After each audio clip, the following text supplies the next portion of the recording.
오늘 우리가 읽을 세 번째 말씀은 고린도전서 12장 11절에서 12절입니다. 신약 성경 278페이지입니다. 고린도전서 12장 11절에서 12절입니다. 이 모든 일을 같은 한 성령이 행하사 그의 뜻대로 각 사람에게 나누어 주시는 것이니라. 몸은 하나인데 많은 지체가 있고 몸은 지체가 많으나 한 몸임과 같이 그리스도도 그러하니라. 아멘. 이는 거룩하신 하나님의 말씀입니다.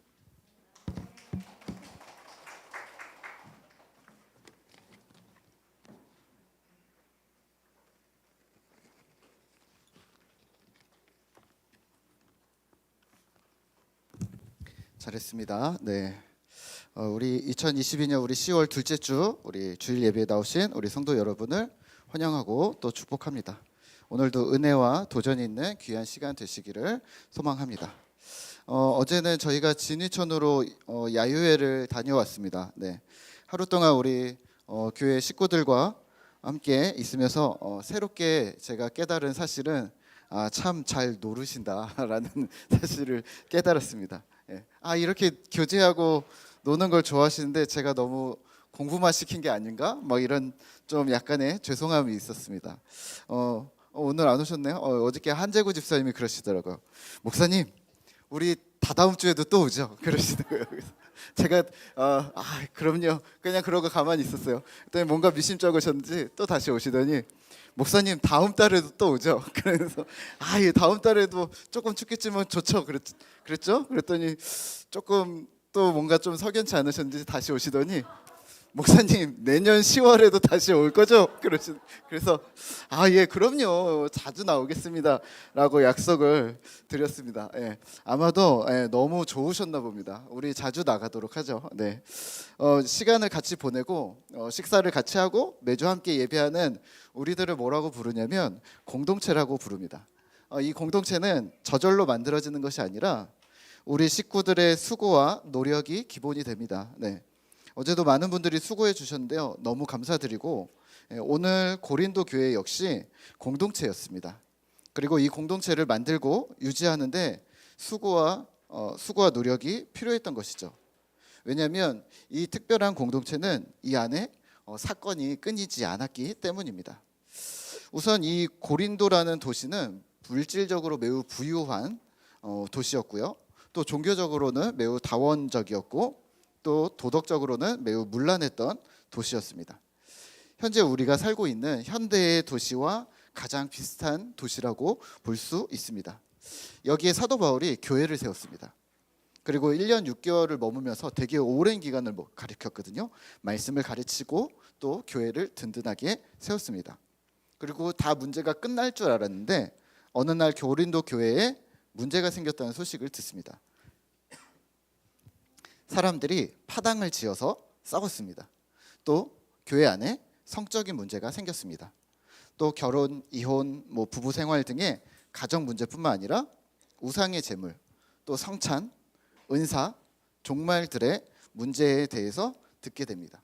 그리고 사도 바울은 아버지의 심정으로 이 문제들을 하나씩 풀어서 고린도전서, 고린도후서, 그리고 우리에게 전해져 오지 않는 성경책을 여러 편지들을 써서 고린도 교회에게 충고와 격려를 하였습니다.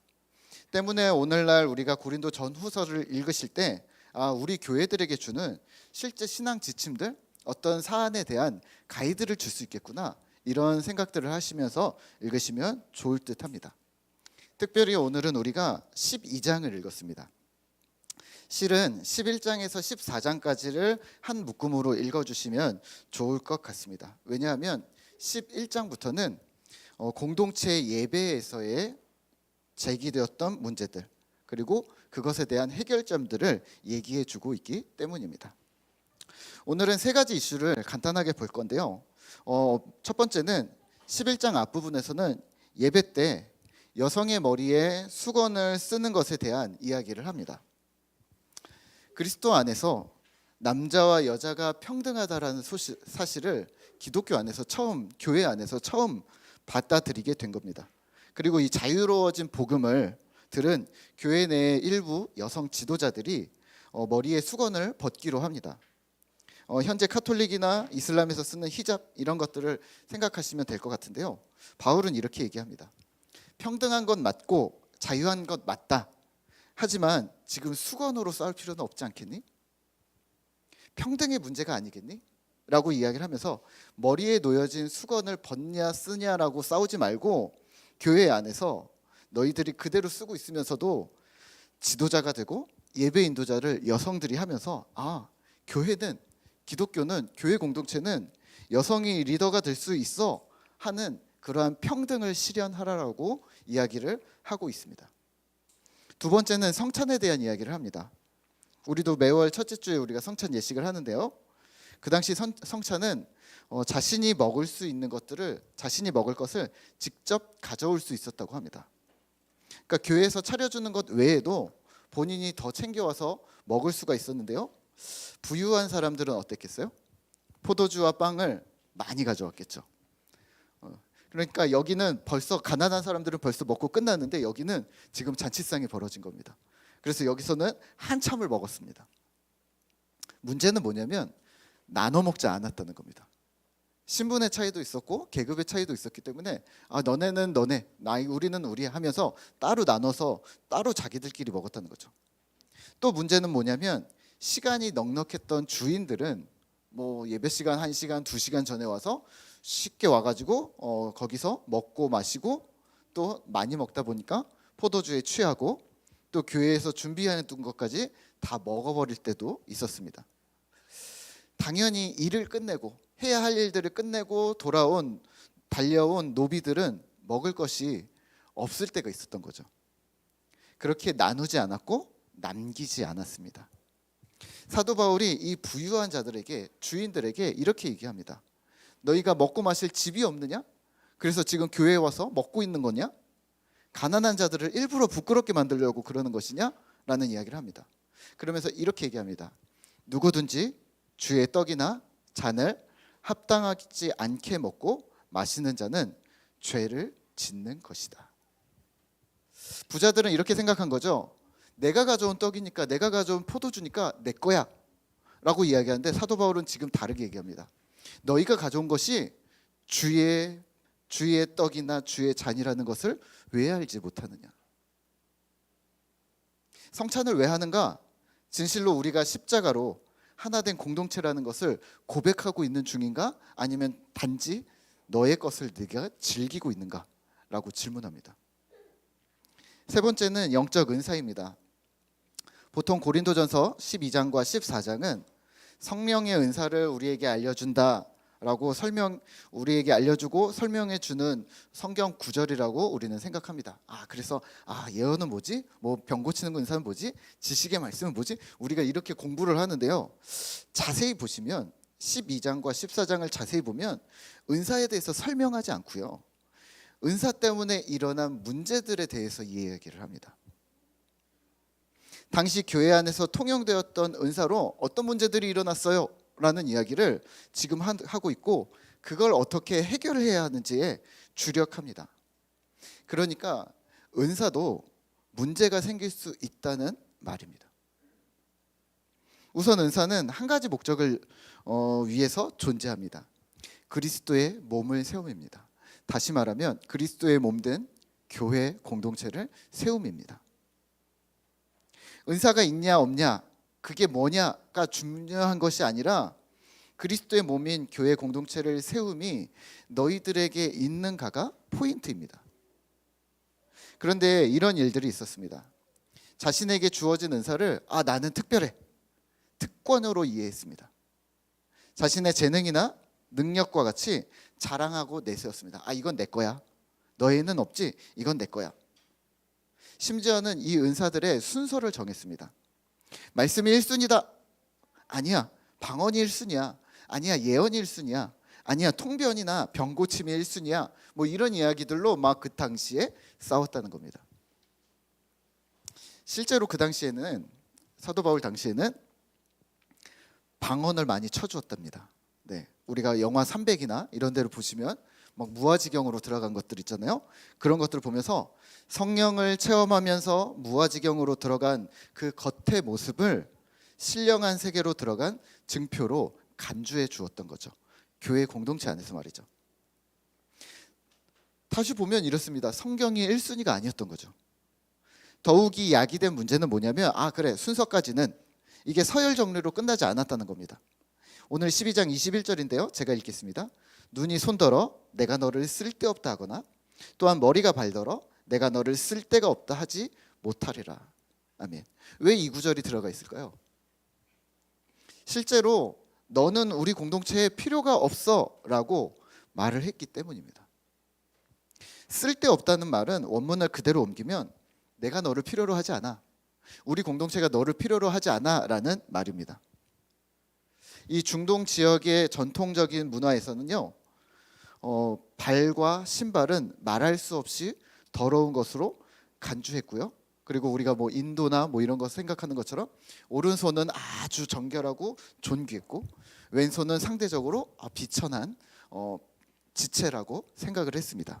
그래서 오늘 21절에서는 눈이 손더러 머리가 발더러 너는 좀 필요가 없는 것 같아 이렇게 얘기를 했다는 거죠. 그래서 성경에 이런 표현들이 많이 등장을 합니다. 염두에 두셔야 되는데요. 주의 오른손이 주님의 오른팔이 주의 우편에 뭐 이런 이야기가 나오는 이유가 바로 오른쪽, 오른손 이런 이야기들을 하기 때문입니다. 반대로 출애굽기에서 떨기나무에 하나님이 나타나셨을 때 모세에게 신발을 벗으라고 합니다. 왜 그랬을까요? 더러운 신발을, 부정한 신발을 신고 거룩한 땅을 밟지 말라는 뜻이죠.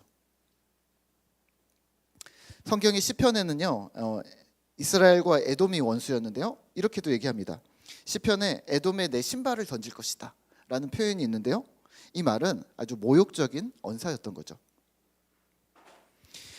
세례 요한 역시 동일하게 이야기를 합니다. 저는 예수님의 신발끈도 묶지 못할 정도로 저는 감당하지 못하겠습니다 라는 표현도 그것도 마찬가지입니다.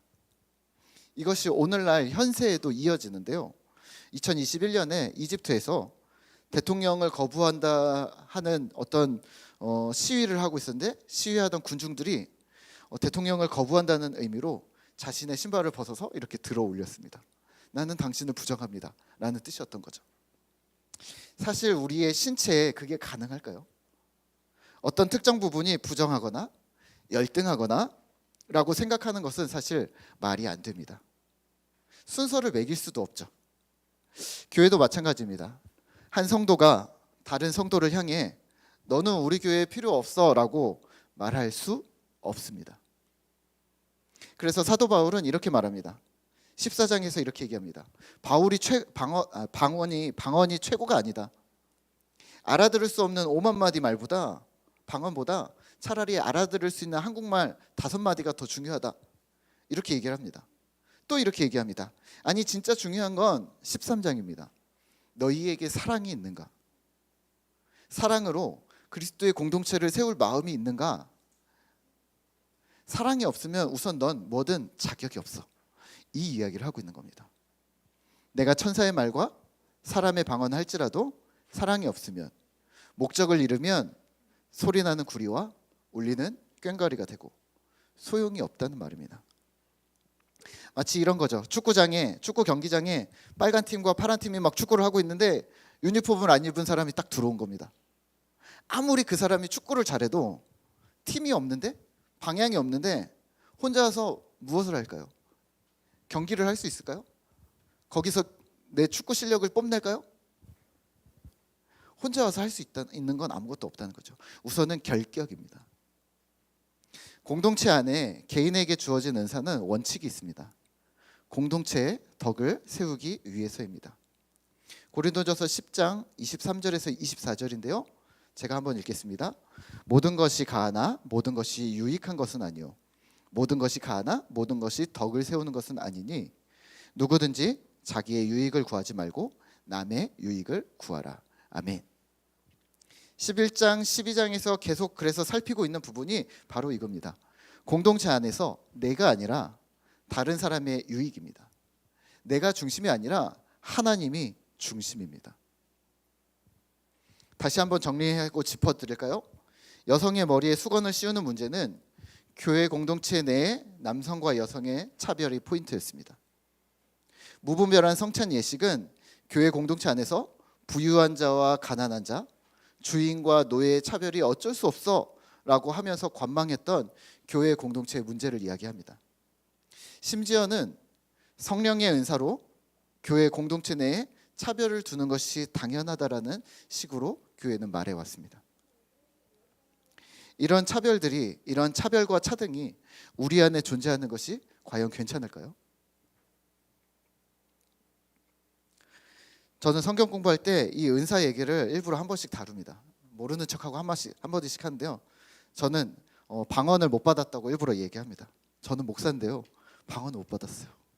하지만 옛날에는 막 마음이 좀 그랬는데 지금은 전혀 괜찮아요 라고 이야기를 합니다. 그러면 꼭 10명 중에 1명은 이렇게 부르세요. 목사님 진짜요? 라고 부르세요. 왜요? 이렇게 얘기했어요. 그러면 다시 제가 묻죠. 뭐가 왜요? 그러면은 그렇죠, 방언이 은사가 중요한 게 아니죠 라고 얘기합니다. 하지만 그 어떤 우월의식을 숨길 수가 없습니다. 왜냐하면 그렇게 이야기를 하면서 살짝 미소가 지나갑니다. 근데 하도 그런 경험이 많은데 일부러 계속 하거든요. 그래야 우리가 바뀌죠. 이제 신경이 안 쓰이는데 이런 거죠. 이런 생각이 드시는 게 아닐까요? 아싸, 내가 목사님을 이겼다, 이거 아닐까요? 분명한 건 어떤 은사가 내 거라고 생각하는 순간 당신은 이미 유니폼을 벗은 선수입니다. 은사의 주인은 성령 하나님입니다. 성령 하나님께서는 우리 각 사람에게 은사를 공평하게 분배해 주시는 분이십니다. 오늘 12장 11절인데요. 제가 한번 읽을 텐데요. 현대인의 성경으로 읽어드릴게요. 이 모든 것은 같은 한 성령님이 하시는 일입니다. 성령님은 자기가 원하시는 대로 각 사람에게 이런 은혜의 선물을 나누어 주십니다. 아멘. 그러면 이렇게 질문하시겠죠. 목사님, 그러면 은사는 무엇입니까? 라고 물으시겠죠. 저 역시 은사에 관심이 아주 많았는데요. 그리고 그런 배경하에서 자라왔는데요. 은사를 발견하라는 책을 통해서 제가 군대 다녀와서 한 25살쯤에 이 부분을 점검을 할 수 있었습니다. 내가 가진 은사가 무엇인가? 내가 가진 달란트가 무엇인가? 그래야 무언가를 더 열심히 할 수 있지 않을까? 그래서 체크를 하는데요. 체크리스트가 있는데 한 250개 정도 되더라고요, 문항이. 체크를 하는데 이런 거예요. 나는 위로를 잘한다. 1번, 5번.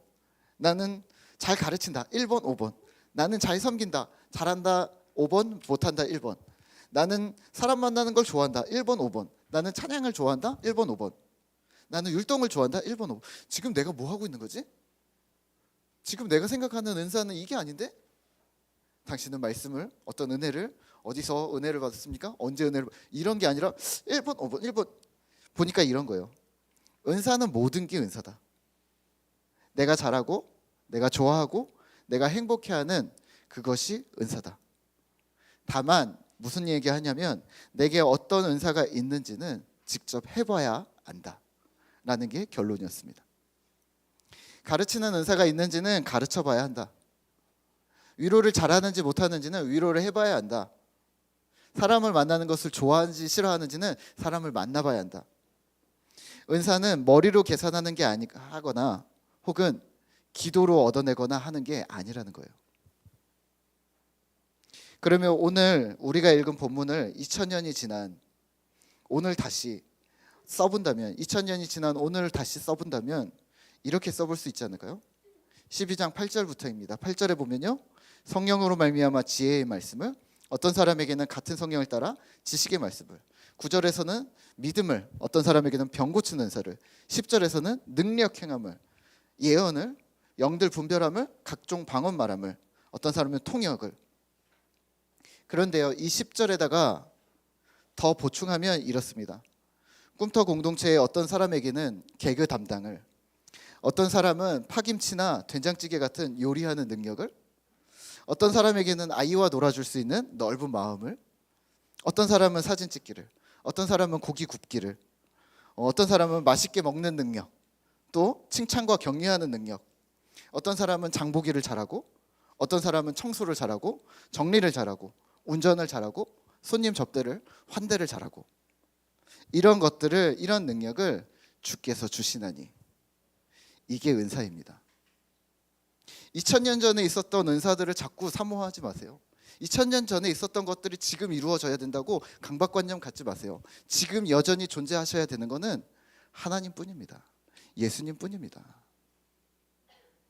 11절을 이어서 하면 이렇습니다. 이 모든 것은 같은 한 성령님이 하시는 일입니다.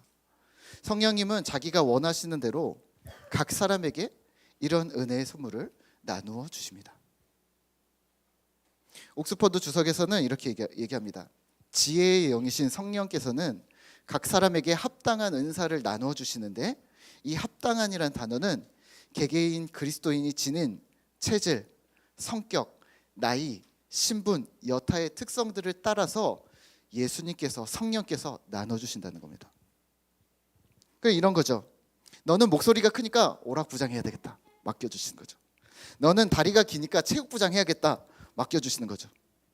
만약에 저에게 특성과 성향을 따라서 나눠주시는데요, 만약에 저는 목소리가 작은데요, 너는 목소리가 작지만 오락부장을 좀 해, 안 맞습니다. 안 맞습니다. 저는 못합니다.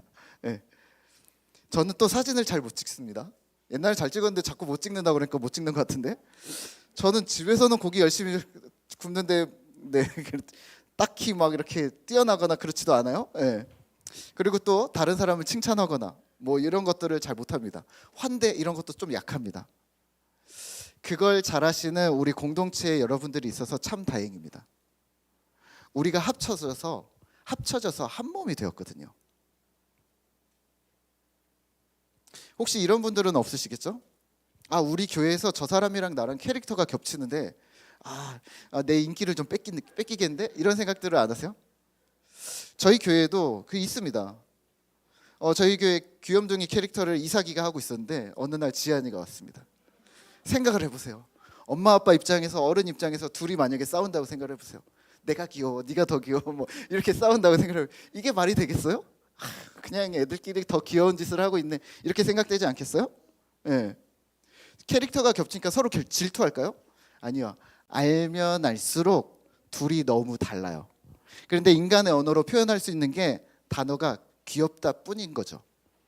단어는 겹치지만 존재 방식은, 그 존재는 겹치지 않아요. 전혀 겹치지 않아요. 몇 달 전에 우리 고은 자매가 등록을 했습니다, 우리 교회에. 그래서 제가 신방도 해보고 성경 공부도 하고 뭐 본인 이야기를 여러 가지를 듣다 보니까, 나눔하면서 듣다 보니까 저랑 캐릭터가 겹친다는 생각을 좀 했습니다. 네. 제가 얇고 넓은 잡다한 지식이 되게 많거든요. 근데 비슷한 거예요. 내가 말하는 걸 다 안 돼요. 저기 얘기하는 것도 나도 다 아는 거예요. 되게 독립성에 가면서 되게 넓은데 얕겠구나라고 생각을 했어요. 그래서 어느 날 제가 아내한테 차를 타고 가다 말을 했습니다. 고은 자매랑 나랑 캐릭터가 좀 겹치는 것 같아. 그랬더니 아내가 무슨 소리야, 하나도 안 겹쳐, 그러는 거예요. 근데 이제 조금 이제 2달 3달 지나면서 좀 알고 보니까 확실히 다릅니다. 저는 얇고 넓게, 고은 자매는 깊고 넓게더라고요. 예. 뭘 하든 다 제대로 하더라고요.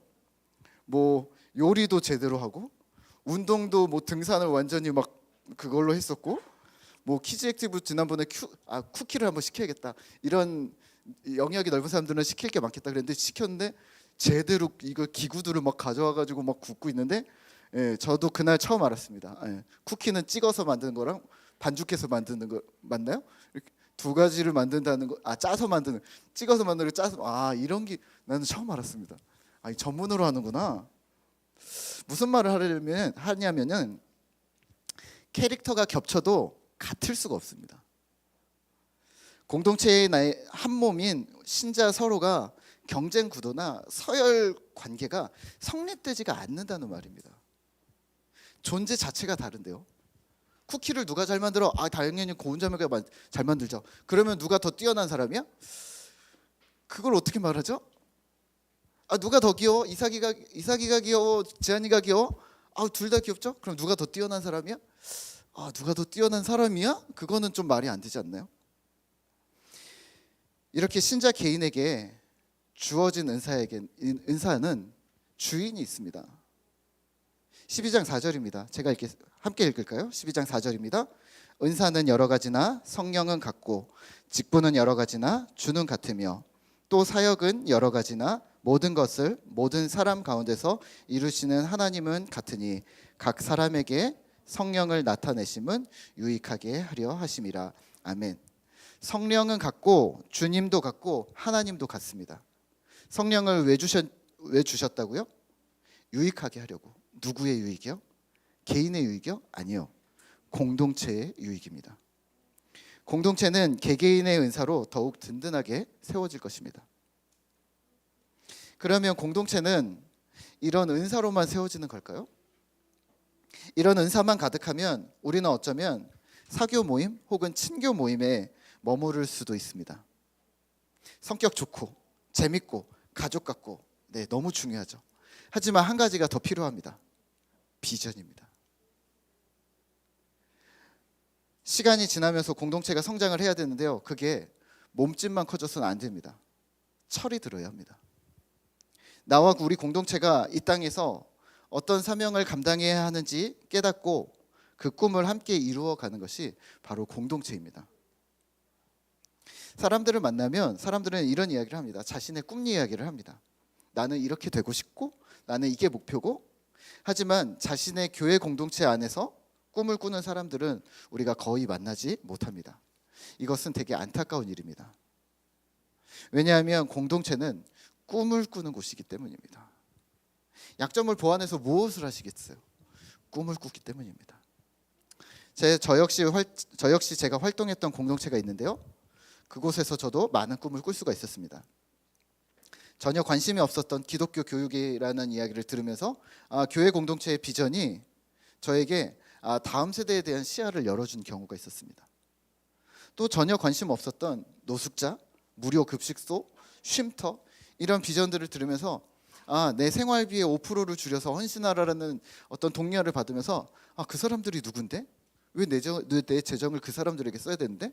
특히나 내 공동체도 아니고 왜 그런 사람들에게 내 재정을 줄여야 되는데? 라는 생각들을 하면서 우리가 생각을 바꾸었습니다. 또 장애인과 약자를 향한 공동체의 비전이 슬픔과 어두움의 사역이 아니라 기쁘고 즐겁고 함께하는 사역이라는 것을 깨닫게 되었습니다. 여러분들은 교회 공동체의 어떤 비전들을 바라보고 계십니까? 저는 꿈터교회를 시작하고 나서 외부 손님들을 만날 때 저는 다른 목사님들이 받지 않는 특이한 질문을 받습니다. 한 가지를 받습니다. 뭐냐면 저한테 이렇게 물으시는 거죠. 성도들이 온전하시니? 라고 물으세요. 정상이냐는 얘기인데요. 뭐냐면 혹시 장애인과 예배를 드리는 것이니? 라고 물어보시는 거예요. 사실은 우리에게 결격세. 그럼 저는 되게 당당하게 얘기합니다. 아니요, 일반 목회를 하고 있습니다.